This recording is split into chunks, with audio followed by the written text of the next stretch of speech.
Ronjateo ireo namoiny ainy taoriany nandalovan'ny rivo-dozany sesy teto Madagasikara nanomboka nitapaky ny volana janoary lasa teo araka ny tatitra ny birao nasionaly misahana ny loza sy ny tandindondoza na ny BNGRC teo anelanelan'ny 17 janoary izay nisian'ny rotsakorana be teto Antananarivo ka hatramin'ny 2 martsa taoriany nandalovan'ny MNAT dia nisy hatramin'ny 500 ireo olona namoiny ainy araka ny tatitra ofisialy.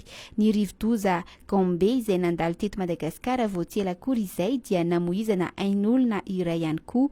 Ireo isa ireo dia izay nampitain'ny BNGRC fa tsy tafiditra ao anatin'izay ny ampahambaovao avy eny anivo ny manam-pahefana ifotony. Mahery ny 5 alina sy 4 kosa ny isan'ny ireo traboina noho ny fandalovan'ny rivo-doza, 700 sy 500 sy 1 alina mahery ny trano rava tanteraka ary nisy ihany koa ireo trano dibon-drano ka tsy azo nipetrahina nandritra ny andro maromaro. Manamafy ny ady atao amin'ny herisetra miompana noho ny amin'ny mahalahy na ny mahavavy ny komina Antananarivo renivohitra. Panamarina zotra eo amin'ny 10 eo no apetraka manerana ireo fiantsonan'ny taxi be ka handray ny fitarainan'ny mpandeha hiara-ny herisetra ho anaty taxi be. Afaka mitoroka avy hatrany ireo olona hiara-ny herisetra ireo ka ho raisin'ny panamarina zotra ny fitarainany ary alefany any amin'ny sampana miandraikitra izany eo anivon'ny komina Antananarivo renivohitra. Ity sampana ity indray no anasazy mifandraika amin'ny izay mety ho eloka.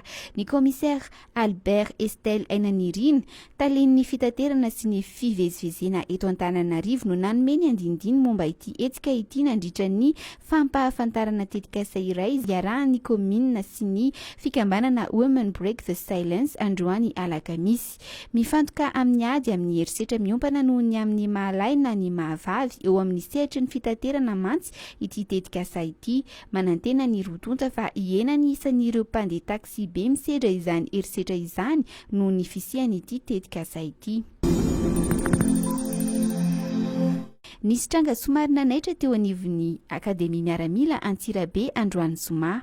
Tsy tana ny hain'ny mpianatra ho manam-boninahitra iray noho ny ratra nahazo azy taorian'ny fipoahana fitaovana nandritra ny fanazarantena sy fampiarana nataon'ny ireo mpianatra ho manam-boninahitra araka ny fanambaran'ny Ministeran'ny Fiarovam-pirenena. Mpampiofana sy mpianatra ho manam-boninahitra enina mianadahy no mbola manaraka fitsaboana noho ny ratra nahazo azy ireo araka ny tatitra vonjimaika nataon'ny ministera. Nakarina avy hatrany aty Antananarivo ho tsaboina ireo naratra araka ny loharanom-baovaonay. Efa mandeha ny fanadihadiana ny ny antony nety ho nahatonga ny fipoahana hoy kosa ny loharanom-baovao iray avy ao anivon'ny Akademia Miaramila.